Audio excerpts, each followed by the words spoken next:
Hey, what's up, everyone? Welcome back to the Rate My Base.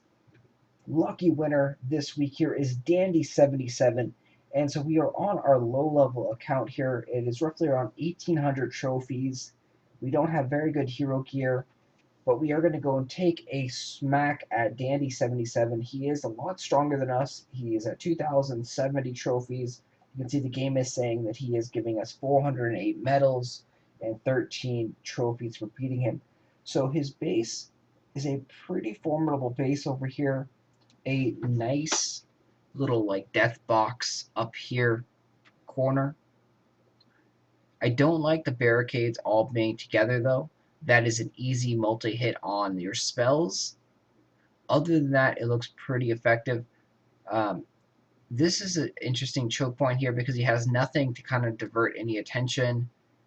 It's almost like he's missing a tower right here in the middle, or a tower on the side over here, possibly a tower down here in the corner. The tower, if you put a fireball tower down here in the corner, it might be able to hit this corner spot right here. I don't recall. But yeah, so it just kind of seems a little naked right there. His wave troops, he has a lot of paladins, a lot of arc blasters in there, and a few pyromancers and frosters sprinkled in. So what we're going to do is we're going to bring in mortars, cannons, and pyromancers to help us go through here with hammer strike, firestorm, and blade storm.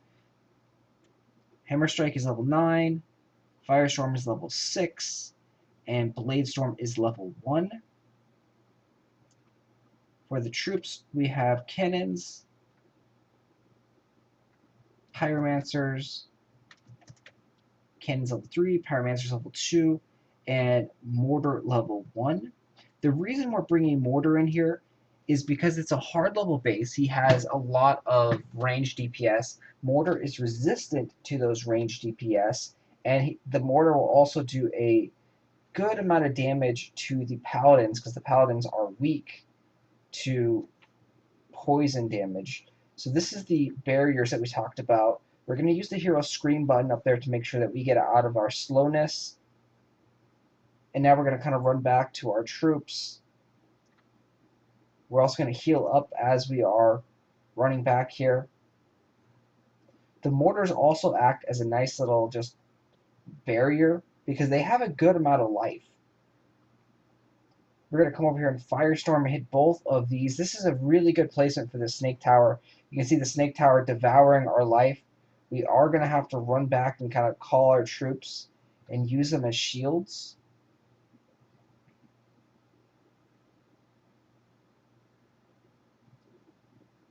So we are going to sit over here in this corner. Now we're going to bring out a bunch of cannons to hopefully help us finish off this base.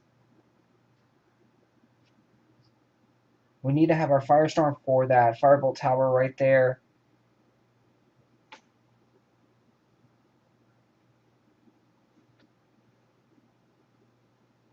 And you can see he's got a nice wave troop coming up there. We have to run away! Run for our lives! His other choke port that I didn't even talk about is doing a great job up there of taking care of business.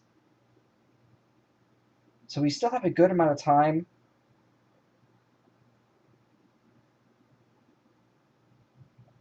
But we do have to start going, and we can't just sit around forever and wait for healing. So we do have to spawn some cannons. Hopefully they can get to us in time. We are using the hero screen feature to bring up our troops. Oops, that was a mistake there. I should have waited for my Firestorm so I could use the Firestorm on that Firebolt Tower over there.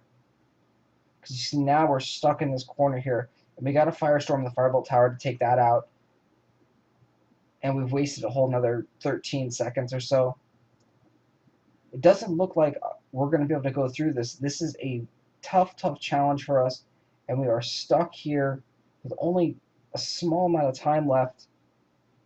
We'll definitely be able to get to the castle gate. I just don't think we'll be able to, get it down. It's just not enough time. One last hoorah. Run! And actually, we didn't even get a smack on the castle gate there. Very, very difficult base. And you can see the mortars helped out tremendously. we just stalled and we weren't able to go forward because the DPS on the towers and the waves. A great job there by Dandy77.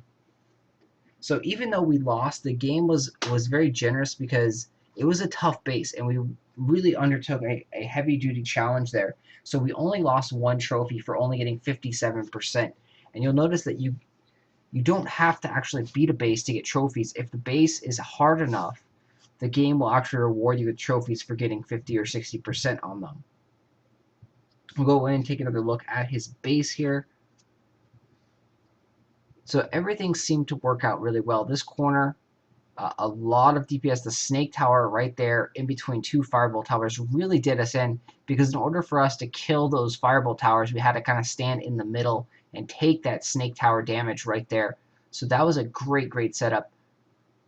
Probably if I would have done something differently, I would have not stayed in the middle and just kind of touched them and hoped that my Firestorm was strong enough to kill his fireball towers.